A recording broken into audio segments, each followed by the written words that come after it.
அன்னைக்கு என்ன பார்த்து ஏன் நீ திரும்பி நின்னு இப்ப உன் கண்ணை பார்க்கும்போது தான் தெரியுது.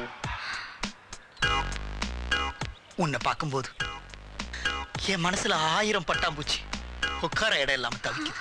நீ வெக்கப்படும் போது என் வயசு காலேஜ் ஸ்டூடெண்டா ஃபுட்போர்ட்ல தொங்குது. ஒரு நூலருந்த பட்டம் பல வருஷமா திசை தெரியாம பறந்து ஒரு ஆப்பிள் மரத்துல மாட்டிக்கிட்டு மறுபடியும் பறக்கும் நான் எதிர்பார்க்கல. ஏன் அப்படி பாக்குற? நான் உனக்காக தான் வெயிட் பண்றேன்னு உனக்கு புரியுதா? போயிடாத. உன் குழப்பம் எனக்கு புரியுது. இந்த அபார்ட்மெண்ட் செக்ரட்டரின்ற முறையில நான் உன்னை செல்லமா திட்டிருக்கலாம். நீ எதுவும் பேச வேண்டாம், எனக்கு உரிமை இருக்கு. என்னை பார்த்து நீ வெக்கப்படுறதும் உன்னை பார்த்ததுல இருந்தே நான் தூக்கம் இல்லாம தவிக்கிறதும் புது அனுபவம். ஆனா இந்த சமுதாயம் நம்மள ஒத்துக்குமா?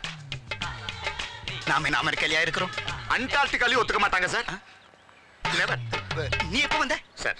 எப்ப? என்ன சார் இது? எப்ப வந்த? நீங்க மனசு மாறிட்டீங்கன்னு நினைச்சேன். ஆளே மாறிட்டீங்களா சார்? சார் தொடாதீங்க sir please sir.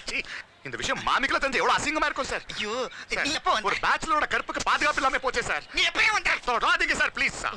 I didn't expect this from you sir. தம்பி விஜய், நான் ஆபீஸ் ஜாமான் ரிஹர்சல் பார்த்தேன்யா. நீங்க என்ன பாய்ஸ் கப்பல்ல வேலை பாக்குறீங்க? ஐயோ சார், நான் இந்த அபார்ட்மெண்ட்ல சார் ஊரை விட்டு வெளியே போறேன் sir please sir. Vijay sir, நான் அந்த டைப்ல என்ன விடுங்க சார் ப்ளீஸ் சார். எப்ப வந்தேன்னு சொல்லிட்டு போ. சாரிப்பா. என்ன ஒரு முறை பொப்பிஷமா பார்த்ததுனால இவ்வளவு கெட்டு போயிட்டீங்களா சார்?